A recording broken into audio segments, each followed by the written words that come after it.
So as we're, waiting for daylight, as we're checking in with officials from all across our area, we do want to bring in officials from St. James, where they've been sharing some of the information. We got an update from them on Facebook, and so now we're lucky enough to have them join us live. If we can get specifically who we're talking. Good morning to you. How's it going and how's it looking where you are? Can you hear me? Yes, we can. Hey, we can hear you there. All right. Sorry about that. I thought someone told me my mic was muted. Good morning. Thanks for having me. No, thank you for being here. Hey, we can hear you now. Just talk a little bit about what you're seeing in your area, wondering a little bit more about what you guys are noticing. I saw some updates you were sharing on y'all's Facebook page, just to give people an idea of the damage so far this morning, or at least, as you prepare to assess it. Right, yeah, so we did have some extensive flooding throughout the parish, both on the east bank and the west bank. I guess the biggest thing we need to share right now is road closures and things of that nature. As of right now, Highway 20 is impassable between South Vacherie and the Chack Bay Thibodeau area. The Highway 20 is overtopped by the St. James Parish, Lafourche Parish line right there at the time. Highways 3127 and 3125 are both open. I'm pretty certain right now all state highways are open at this time. We still have some other roads that's impassable with water. Highway 44 in Convent has a tree across it near the Manresa area. So we need people to detour from that area as well. Other than that, I think all the roadways are open at this time. Our shelters are still open. We had people had to be transferred to the shelters throughout the night that experienced some flooding from the storm.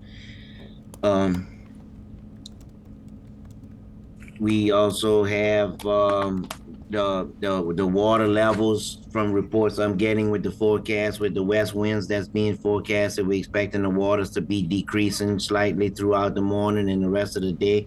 So hopefully that's good news for most of our residents. So that's the biggest things we need the residents to know right now, so they can get to and from work for the commute hours.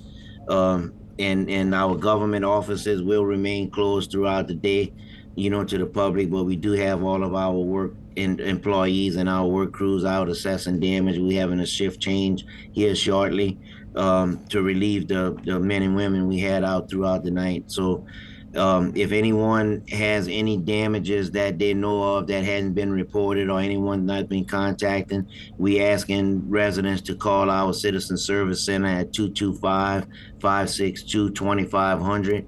That's 225-562-2500.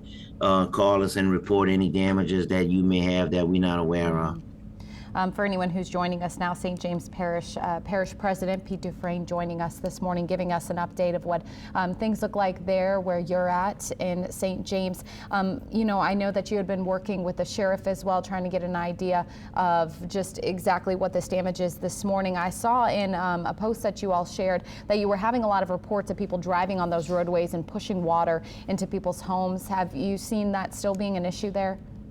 Right, that's correct. I'm not sure how that's been. I hadn't spoken with the sheriff yet this morning, but throughout the night after the storm, we did have some serious problems with people maneuvering throughout the parish and just for doing their own assessments, I guess, if you have, and they was pushing water into people's homes. So I think we managed to get that under control. People have been responding positively to our request, so that's good news. So I think we're in pretty good shape with that right now. That's good to hear, Mr. Dufresne. And I want to ask you, I won't ask you for specific numbers there, but you did mention that first responders did make a few transfers overnight to shelter people who needed that.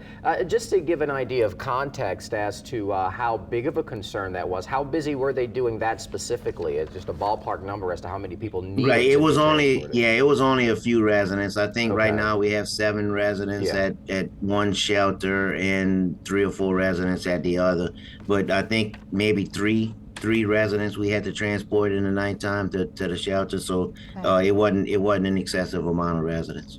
How about the pumps there? Are pumps seeming to be working okay? Yeah, so we do have the the pumps at the Weir in South Vassar, they have been operating throughout the night. They've been running efficiently. They've been doing the most that they could. Um, we just had an excessive amount of rainfall. We Right. received 3 separate confirmed reports of 10 to 12 inches of rain in South Vassar in a short amount of time. But yes, the pumps have been working. They're still pumping, and we should see levels start to decrease throughout the day. Well, that's because St. James Parish was quite close to where the storm essentially made landfall, just north there of Lafourche Parish, the storm making landfall in Terrebonne just after 5. We do thank you for your time, sir. Also, before we let you go, we've been asking area officials just how you guys are doing. How are you doing? How are first responders doing? It's been a long night for you guys, keeping us all up to speed. Yeah.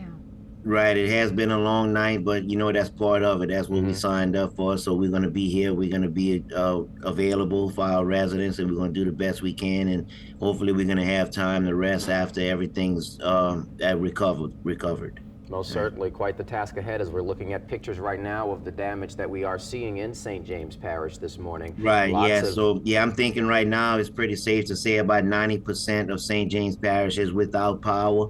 But I don't think it's going to be any Ida type situation where we're going to be weeks without power like for Ida. We have crews, like I said, out right now clearing the roadways, and we do have some down trees and power lines and stuff like that, but it's not near to the extent that we had in prior storms. Right, and we're looking at the outage map from Entergy Louisiana. They're reporting, at least in St. James, some 4,700 power outages there as crews work to do that. Mr. Dufresne, we do thank you for your time this morning, and we will continue to check in with you in your office as you all work to keep us all informed. We appreciate it. Thank you for having me. Sure thing.